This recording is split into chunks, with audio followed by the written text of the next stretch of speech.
Meditations for every day in the year by Bishop Richard Challoner.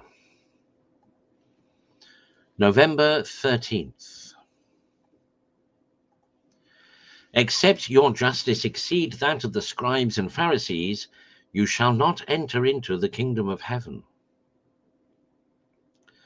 Consider first how much it concerns us all to know what we must do to save our souls, and what kind of justice that is, what degree of virtue is necessary to bring us to heaven, lest we deceive ourselves, or let ourselves be imposed upon by the enemy with false appearances and outward show, and catching at the shadow of virtue, lose the substance of it, and our souls into the bargain. The scribes and Pharisees were the most precise among the Jews, and professed the greatest zeal for the law of God and the true religion.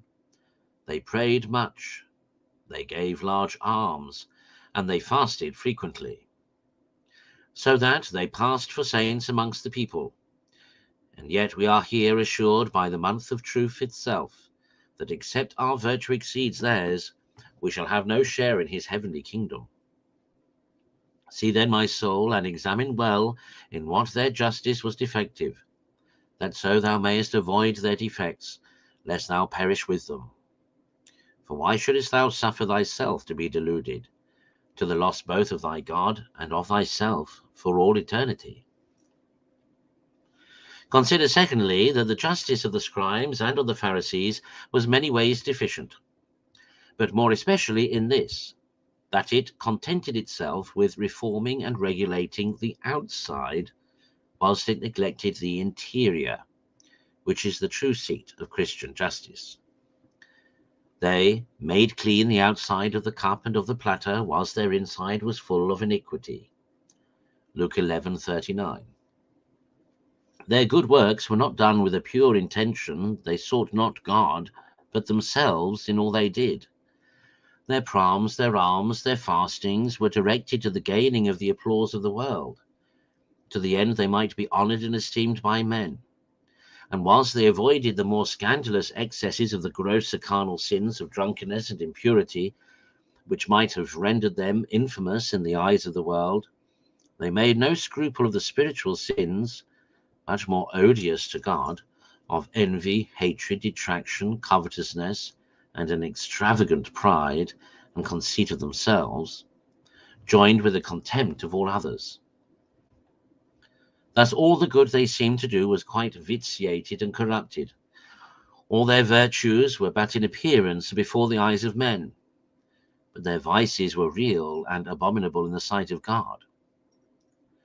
Christians, take heed of this leaven of the Pharisees, as your Lord admonishes you. Take heed of hypocrisy, of ostentation, and an outward show of devotion, destitute of the real substance of it. All the glory of the true spouse, the daughter of the king, is within. It lies hidden in the interior of the soul. Take heed lest pride or vainglory vitiate your good actions by vitiating your intention. Keep yourselves clean, not only from all the defilements of the flesh, but of the spirit also. For these are the more heinous sins of the two. O see that nothing of the Pharisee corrupt the Christian in you. Consider thirdly what the justice is which our Lord Jesus Christ insists upon as necessary to the eternal salvation of our souls. It consists not in mere outward professions, for not every one that saith to me, Lord, Lord, shall enter into the kingdom of heaven, but he that doeth the will of my Father who is in heaven. Matthew 7:12. Nor will faith alone suffice to Christian justice. James 2:17-24. Nor will alms, prayers, or fastings alone make anyone just, as we see in the very case of the Pharisee, nor any outward form of worship without the inward spirit, nor anything else that can be separated from obedience to the commandments, from true Christian humility and divine charity. Know, my soul, the justice that is to bring thee to heaven is to keep the commandments. Matthew 19:17. It is to do the will of thy Father who is in heaven. Matthew 7:21. It is to be poor in spirit. Matthew 5:3. It is to be humble like a little child. Matthew 18:3 and 4. It is to love the Lord thy God with thy whole heart, and with thy whole soul, and with thy whole mind, and with thy whole strength, and to love thy neighbor as thyself. This is Christian justice indeed. Do this, and thou shalt live. But where any part of this is wanting, nothing else can make any man just.